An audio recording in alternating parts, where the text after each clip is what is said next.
Assalamualaikum warahmatullahi wabarakatuh. Kepada yang terhormat, Assalamualaikum warahmatullahi wabarakatuh. Kepada yang terhormat, Bapak Ibu dosen penguji uji kinerja PPG tahap 3 Universitas Sriwijaya Palembang tahun 2025. Perkenalkan, saya mahasiswa PPG dalam jabatan tahap 3 tahun 2025. Nama Firman Nur Hidayat SPD, asal LPTK Universitas Sriwijaya Palembang, dengan NIM 0622 488 25 28 075 dari SMK Al-Falah Kecamatan Rumbia Kabupaten Lampung Tengah, siap melakukan uji kinerja layanan konseling individual.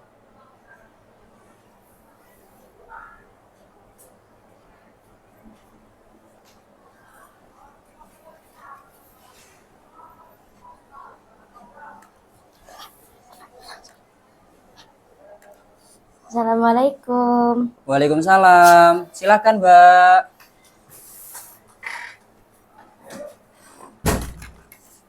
Silakan, monggo. Siapa? Ya. Monggo, silakan duduk. Silakan duduk.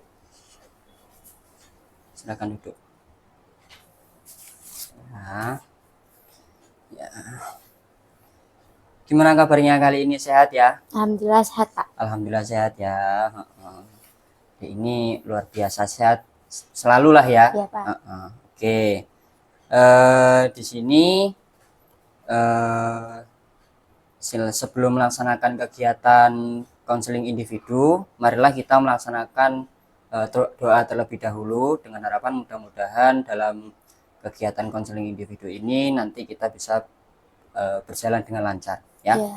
Untuk doa Bapak yang memimpin atau enggaknya? Bapaknya aja. Oh, Bapak aja ya. Oh iya. Ya, sebelum melaksanakan bimbingan konseling, marilah kita doa terlebih dahulu. Berdoa mulai.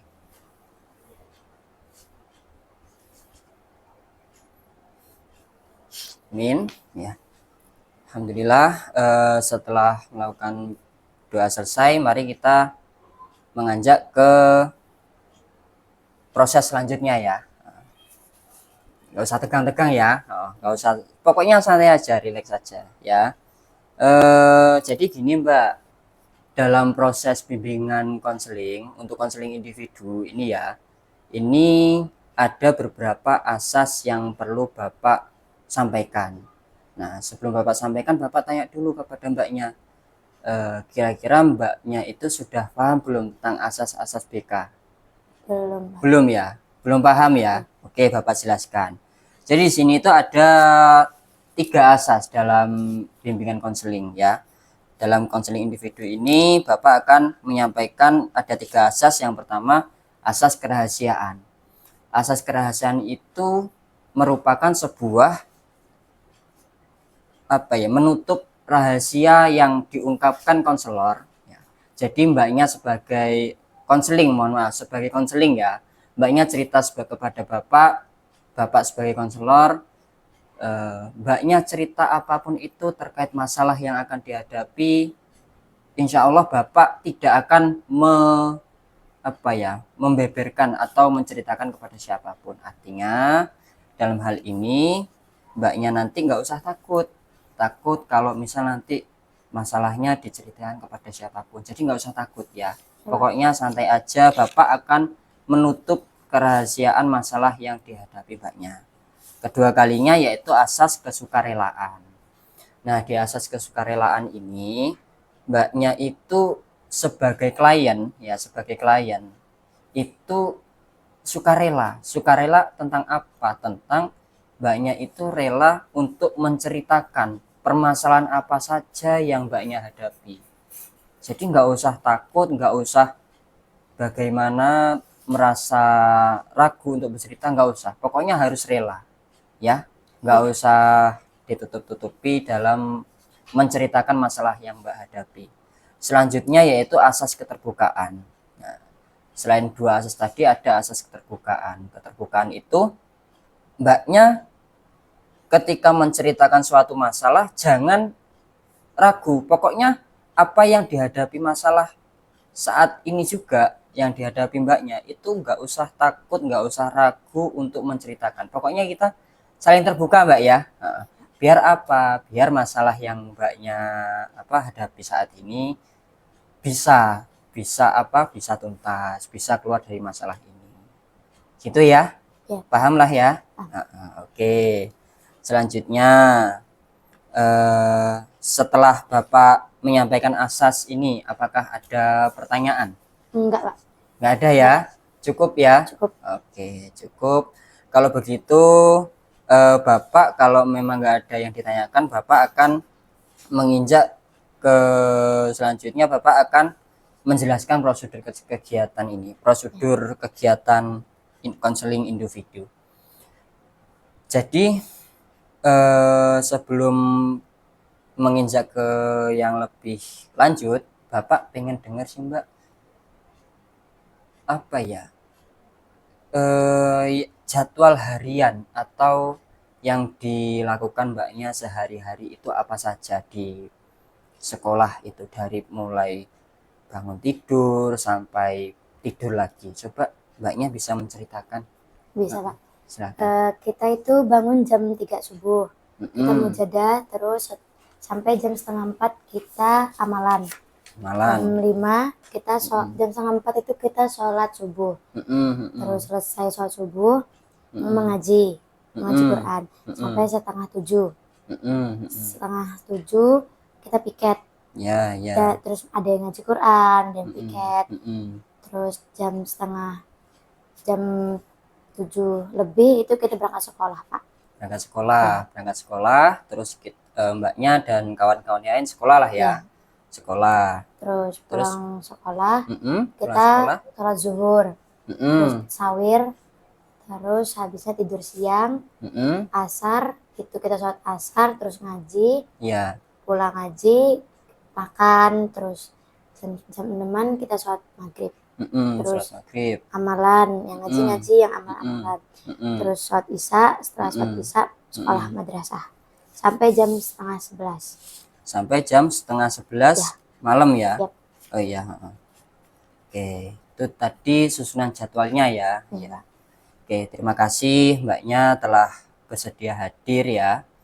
Ini tadi Bapak lupa, setelah hadir Mbak juga sudah menceritakan tentang beberapa kegiatan-kegiatan yang ada di dalam kesehariannya Mbaknya, mulai dari bangun tidur dari jam setengah 3 ya? Jam 3 atau jam berapa? Jam 3. Oh jam 3 ya tadi ya, jam 3 sampai tidur lagi jam 11 malam ya. Karena Mbaknya ini kan salah satu santri yang ada di pondok ya, dan sekolah di sini ya. Ya, benar. Terima kasih sudah menyempatkan hadir dalam sesi konseling ini ya. Oke, sebelum lanjut berikutnya kita akan menyepakati bersama dalam artian kesepakatan waktu. Untuk waktu ini kita konseling berapa kira-kira? 1 kali 45 menit ya? Ya, 1 kali 45 menit ya? Ya, nanti kalau misalnya masalahnya nanti belum selesai, belum bisa terselesaikan, belum ada jalan keluar yang lebih efektif, nanti kita akan melaksanakan konseling di minggu berikutnya. Gitu ya? Ya, Pak. Oke. Nah, selanjutnya Mbaknya sudah siap untuk melakukan proses konseling? Ya, sudah, Pak. Sudah siap ya? Siap benar ya? Ya, Pak. Ya, pokoknya nggak usah ragu, nggak usah takut, nggak usah khawatir tentang kerahasiaan masalah yang Mbaknya alami. Pokoknya ceritakan semua ya. Jadi nggak usah takut, nggak usah tegang, rileks aja ya. Oke ya. Oke, pokoknya Mbaknya dalam proses konseling ini tetap semangat, tetap optimis, jangan merasa takut, jangan merasa seperti diintimidasi, karena konseling ini bukan proses mengintimidasi, tetapi proses membantu Mbaknya untuk keluar dari masalah yang dialami ya. Iya, Pak. Gitu ya. Oke Mbaknya, Bapak mau tanya, beberapa hari ini kan Mbaknya jarang terlihat di sekolah ya, artinya Bapak itu juga nggak tahu apa masalahnya. Bapak mau tanya, apa mbaknya itu ketika di sekolah itu merasa takut dibully dengan kawan-kawan? Tidak, Pak. Nggak ada ya, bener nggak ada ya? Iya, Pak. Artinya nggak ada yang takut bully mbaknya, ngolok-ngolok, nggak ada ya? Nggak ada, Pak. Nggak ada ya, oke. Terus apakah mbak itu, mohon maaf ini, apakah mbaknya pernah mengambil barang milik kawan? Enggak, Pak, sama sekali enggak. Sama sekali nggak pernah ya? Enggak, Pak. Artinya nggak, sama sekali nggak pernah ngambil ini, ngambil itu, nggak pernah ya? Oke, bagus. Jadi gini mbak, beberapa waktu lalu itu wali kelas mbak, wali kelas 11 MPLBA ya, mbaknya itu wali kelasnya dan guru-guru yang lain itu laporan ke bapak bahwasannya mbak itu bisa dikatakan tidak aktif sekolah untuk beberapa hari ini, bahkan sampai berminggu-minggu, artinya jarang lah ya, jarang sekolah. Nah, wali kelas dan guru itu melaporkan ke bapak tentang masalah itu, tidak pernah masuk sekolah dan nilai akademik mbaknya itu turun. Jadi dari kelas 1 itu mbaknya bagus, tetapi di kelas 2 itu mbaknya mengalami penurunan nilai akademik. Nah, gitu. Jadi makanya bapak pengen dengar sih cerita. Kalau tadi kan udah menceritakan tuh jadwalnya ya, jadwalnya dari pagi jam 3 subuh itu mujahadah, sholat subuh, setelah itu ya setelah sholat subuh mengaji, terus sekolah, sampai seterusnya itu ya, sampai di jam 11 malam ya, 11 malam itu pulang ngaji. Nah, terus apa ada tugas lain mbak dari jam 11 malam itu? Biasanya ngumpul sama teman Pak, ngobrol-ngobrol. Oh gitu ya. Jadi artinya mbaknya itu begadang ya. Begadang dengan kawan-kawan ya. Apakah dalam proses begadang itu ya, apakah mbaknya begadang itu ada tugas lain dari sekolah atau dari pondok pesantrennya mbak, mungkin mengerjakan tugas atau apa, itu ada nggak sih sebenarnya? Kadang ada, kadang enggak Pak, kadang lebih ke ngobrol-ngobrolnya aja sih Pak. Oh, lebih ngobrol-ngobrol ke hal yang kurang bermanfaat gitulah ya. Sampai larut malam mbak? Pak. Sampai larut malam? Ya. Sampai jam berapa kira-kira? Biasanya setengah 2 Pak. Sampai setengah dua ngobrol, sampai setengah 2 mbak yang ngobrol dengan kawan-kawan, bahkan sampai nanti jam 3 mulai bangun lah ya, bangun untuk mujahadah gitu ya. Luar biasa ya ini ya mbak ya. Jadi begadangnya sampai larut malam gitu ya? Iya Pak. Oke, coba sekarang gini aja, mbaknya coba kita membuat tentang jadwal atau schedule harian untuk mbaknya. Coba kita bahas sama-sama ya. Jadi gini, menurut bapak itu kan kurang pas ya kalau begadang terus. Coba kita atur ulang schedule. Ini silahkan mbaknya tulis jadwal-jadwalnya yang tadi ya. Nah di sini silahkan mbak buat lembar kegiatan harian ya, dari jam 3 sampai jam 5. Nanti gini, kalau misal mbaknya sudah melaksanakan, silahkan di checklist sudah. Nah nanti kalau memang belum, ya silahkan di checklist belum. Coba yuk kita bahas bareng-bareng. Tadi jam 3 sampai jam 5 itu kan mujahadah dan sholat subuh ya. Setelah itu apa? Coba mbaknya yang nulis.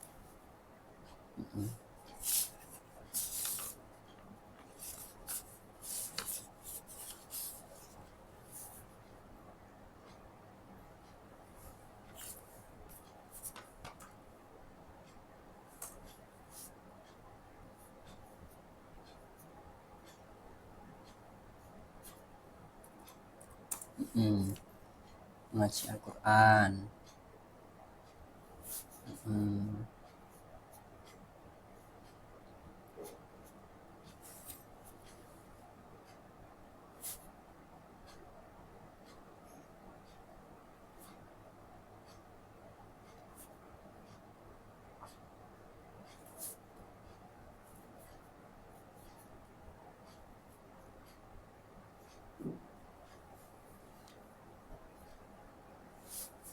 Jam aja dulu. Ya ditulis ini dulu ya, tulis semua dulu.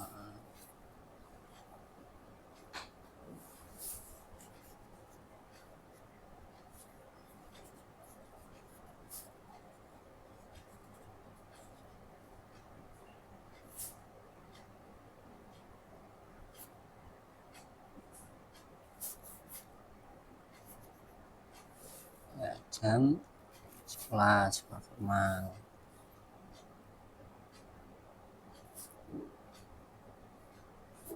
Ya, jam 12.35 setengah 1 sampai 12.40 berarti sholat zuhur ya, boleh sholat zuhur ya.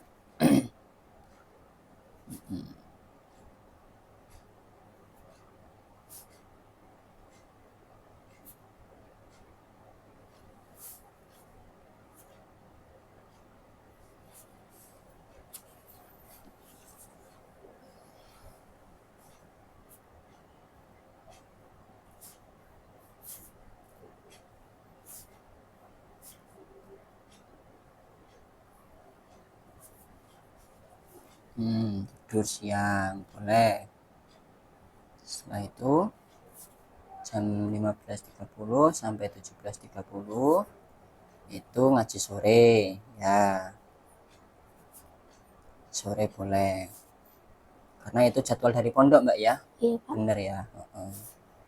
Makan sore. Jadi makan sorenya setelah ngaji? Iya Pak. Oh iya, oke. Makan sore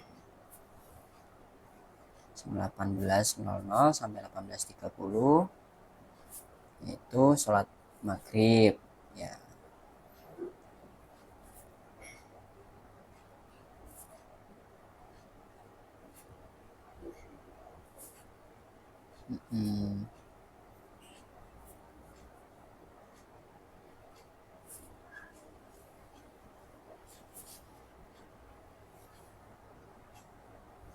Iya Pak. Ya sudah ya. Ya. Nah jadi Mbaknya ini sudah membuat, karena juga Bapak ini tadi udah bagus lah ya, kita diskusi jam sekian sampai jam sekian itu kegiatannya ini, jam sekian sampai jam sekian itu kegiatannya ini sudah bagus. Jadi artinya begini, kenapa kok dibuat lembar kegiatan harian, dan ini di awal tadi Bapak sudah menjelaskan kalau emang sudah terlaksana atau belum itu nanti ada pembedanya. Jadi fungsinya yaitu agar Mbaknya itu bisa lebih memanajemen waktu. Artinya yang seharusnya waktu ini untuk ini, jadi memang benar-benar harus dilaksanakan. Gitu ya, bener ya? Iya Pak. Oke, ini tadi sudah pas. Dari jam 3 subuh, jam 3 sampai jam 5 subuh, itu mujahadah dan sholat subuh. Terus sampai jam 11 ya, sampai jam 11 kegiatan hariannya ya. Oke, jadi ini sudah bagus. Harapannya nanti kalau emang sudah dilaksanakan di checklist, kalau emang belum ya di checklist belum ya. Berarti untuk evaluasi ke depannya. Setelah itu Bapak akan menampilkan sebuah video itu untuk apa ya, tentang memanajemen waktu. Silahkan kita lihat sama-sama. Perkenalkan, nama saya Naili Ifatul Maula. Saya dari kelas 11 keagamaan. Di video kali ini saya akan memberitahu kepada kalian dampak manajemen waktu yang buruk. Manajemen waktu yang buruk bisa berdampak buruk bagi fisik maupun mental dari seorang. 1. Kualitas tidur tidak baik. Jika kita tidak bisa mengatur waktu dengan efisien dan efektif, hasilnya adalah membuat beban tidur lebih berandakan. Misalnya, ketika kita diberikan tugas atau pekerjaan dengan kurun waktu tertentu, ada waktu yang seharusnya bisa digunakan untuk menyelesaikan tugas tersebut, tetapi kita justru melakukan aktivitas lain yang tidak ada kaitannya dengan tugas tersebut. 2. Kesehatan terganggu. Kesehatan juga bisa terganggu akibat manajemen waktu yang buruk. Mengapa demikian? Kaitannya adalah pada kualitas tidur yang kurang baik. Ketika seorang kurang tidur atau kurang istirahat, tentunya akan membuat kesehatan terganggu. 3. Terburu-buru. Terburu-buru menjadi salah satu dampak yang mungkin paling sering dirasakan oleh orang-orang yang mengatur waktunya kurang baik. Karena biasanya orang-orang itu akan melakukan tugas tersebut ketika sudah mendekati tenggat waktu. 4. Hasil pekerjaan kurang maksimal. Dampak ini juga masih ada indikasinya dengan dampak-dampak yang lainnya. Dengan kondisi badan yang kurang fit atau mengerjakannya dengan terburu-buru, akhirnya kita hanya memikirkan waktu yang tersisa tanpa memikirkan kualitas dari apa yang kita kerjakan. Oke, jadi itu Mbak ya, itu sebuah cuplikan untuk kita mengatur waktu, untuk memanajemen waktu agar apa? Kualitas di kehidupan diri kita itu benar-benar optimal ya. Jadi seperti itu. Ya, sudah ada gambaran lah ya bagaimana mengatur waktu setelah melihat video ini ya. Jadi Pak. sudah lebih bisa terorganisir lah ya, bagaimana nanti, bagaimana saya harus ini, saya harus itu ya. Paham lah ya. Oke, selanjutnya ini Bapak ada beberapa dokumen, namun beberapa dokumen ini Bapak ingin tahu bagaimana sih Mbak setelah melaksanakan kegiatan konseling individu ini, gimana Bapak kita ingin menyimpulkan sama-sama ya, menyimpulkan sama-sama bagaimana menurut Mbaknya, kesimpulan Mbaknya tentang setelah melaksanakan konseling individual ini. Ya, jadi kayaknya saya tuh akan belajar lebih disiplin dalam mengelola waktu, serta bisa melaksanakan jadwal harian dengan baik. Gitu ya. Ya, Pak. Itu kesimpulannya dari Mbaknya ya. Jadi ya harapnya Bapak juga seperti itu. Mbaknya bisa mendisiplinkan waktu, lebih mengorganisir, dan harapannya untuk nilai akademik juga itu nanti untuk mencapai nilai akademik yang lebih maksimal, Mbaknya lebih giat belajar gitu ya. Iya Pak. Oke. Setelah itu apa sih Mbak yang bisa didapatkan, yang Mbak dapatkan setelah melaksanakan sebuah konseling individu kali ini? Saya lebih bisa mengatur waktu Pak. Lebih bisa mengatur waktu ya. Memang harapannya Bapak juga seperti itu, Mbaknya lebih bisa mengatur waktu dari bangun tidur, kegiatan ngaji, apalagi kan kalau di pondok full Mbak ya kegiatannya ya. Dari ngaji, sholat jamaah, terus mungkin syawir, mungkin kegiatan yang lain, kayaknya full semua di pondok. Artinya kalau Mbaknya nggak bisa mengatur waktu yang lebih positif, untuk yang lebih positif, Mbaknya akan tertinggal waktu-waktu yang sudah di schedule dari awal tadi ya, membuat jadwal harian tadi ya. Jadi harapannya lebih bisa maksimal, lebih bisa baik lagi. Oke, terus selanjutnya kita bisa refleksi Mbak ya. Refleksi apa sih Mbak kira-kira yang Mbak dapatkan dalam proses konseling ini? Kira-kira apa? Setelah melakukan konseling ini, harapan saya bisa lebih mengatur waktu dan belajar lebih giat Pak. Harapannya seperti itulah ya refleksinya ya. Ya benar. Setelah refleksi, kita refleksi setelah mengikuti kegiatan ini, harapannya Mbaknya bisa lebih bisa mengatur waktu ya, mengatur waktu jadwal yang sudah ditetapkan, sehingganya apa yang diinginkan oleh Mbaknya dan Bapak sebagai konselor itu bisa terwujud.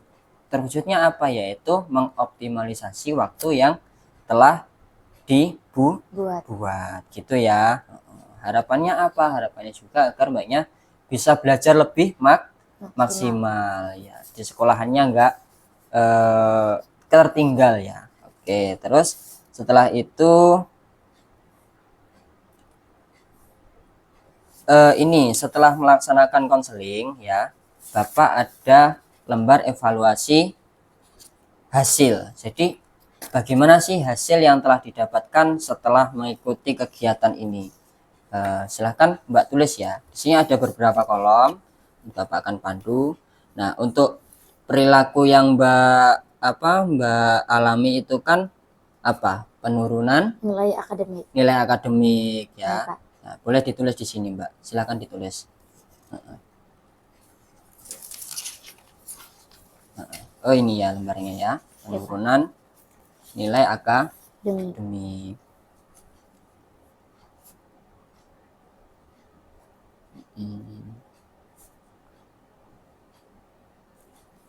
Nah, penurunan nilai akademik ya. Nah, setelah kita menyadari perilaku tersebut, langkah untuk merubah perilaku tersebut nih apa kira-kira menurut Mbaknya? Meluangkan waktu untuk belajar. Boleh meluangkan waktu untuk belajar. Untuk belajar.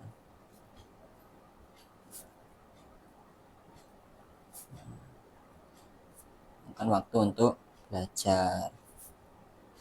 Setelah itu mempelajari pelajaran yang belum paham. Mempelajari pelajaran yang belum paham ya. Ya, boleh. Jadi untuk meningkatkan nilai-nilai akademik Mbaknya ya. Oke, boleh.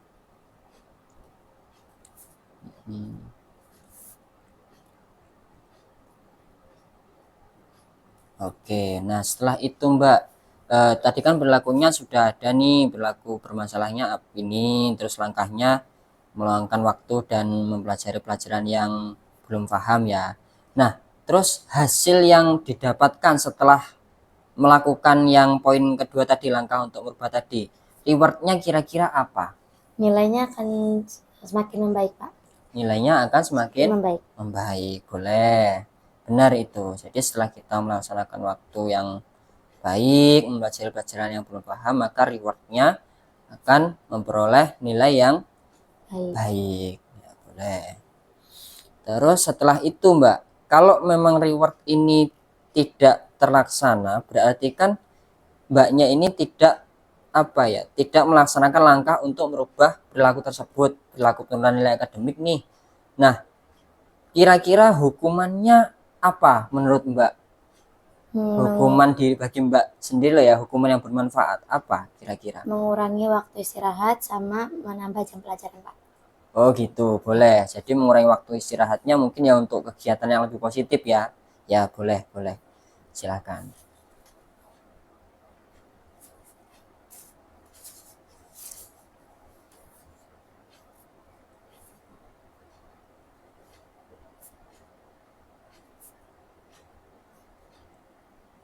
Ya, sudah ya. Untuk kontrak perilaku sudah. Nah, Bapak harap nanti setelah mengisi kontrak perilaku ini bisa lebih efektif lagi ya pembelajarannya. Terus selanjutnya ini kan konselingnya sudah selesai Mbak ya. Iya Pak. Mungkin Bapak rasa ini nanti Mbaknya lebih bisa menganalisis dan mengoptimalkan waktu. Nah, untuk ini kita akan melaksanakan proses konseling berikutnya. Kira-kira Mbak, kira-kira mau dilaksanakan kapan ini? Sabtu depan Pak. Sabtu depan ya? Boleh, Sabtu depan. Besok Mbaknya ke sini lagi untuk mengevaluasi tentang bagaimana pelaksanaan hasil daripada konseling individu yang hari ini ya. Iya Pak. Bisa dipahami ya. Terus setelah itu setelah melaksanakan konseling, kalau tadi ada lembar kontrak perilaku ya, sekarang Bapak ingin Mbaknya mengisi lembar evaluasi hasil. Lembar evaluasi hasil. Oh mohon maaf, bukan lembar evaluasi hasil, lembar kepuasan konseli ya. Lembar kepuasan konseli individu. Silahkan diisi di sini. Silahkan kalau memang dalam proses ini cukup baik ya silahkan dinilai dan di checklist ya ini ya. Iya, Pak. Nah, silahkan diisi nama terlebih dahulu, nama konseli, nama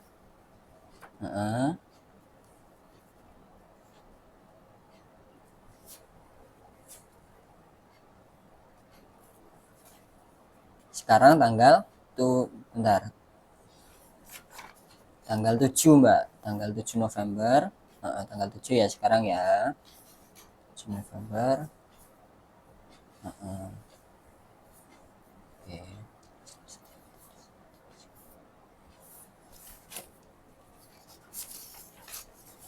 Oke, sudah ya. Nah setelah itu ada lembar kepuasan konseling, lembar evaluasi hasil ya, lembar evaluasi hasil. Nah, lembar evaluasi hasil silahkan diisi.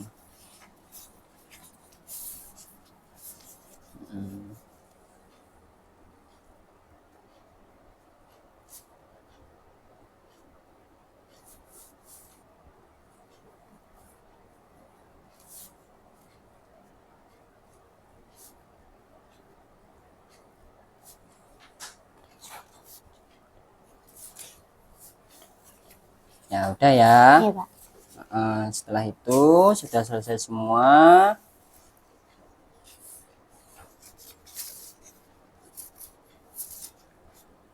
Nah, sudah selesai ya berarti Mbak ya. Oke. Sudah. Setelah kita, kalau sudah, Bapak harap bisa melaksanakan apa yang hasil konseling saat ini ya. Iya, Pak. Sebelum kita akhiri, marilah kita berdoa terlebih dahulu. Mudah-mudahan untuk pertemuan ini ada manfaatnya ya. Iya, Pak. Doa masing-masing Bapak yang mimpin, berdoa mulai. Sudah selesai ya. Terima kasih atas kehadirannya di ruang konseling ini. Mudah-mudahan ada manfaatnya ya. Ya. Baik Bapak. Ya, sama-sama. Terima kasih juga ya, Pak. Ya, Pak Heri. Ya, silakan Bapak Heri. Wassalamualaikum warahmatullahi wabarakatuh. Waalaikumsalam.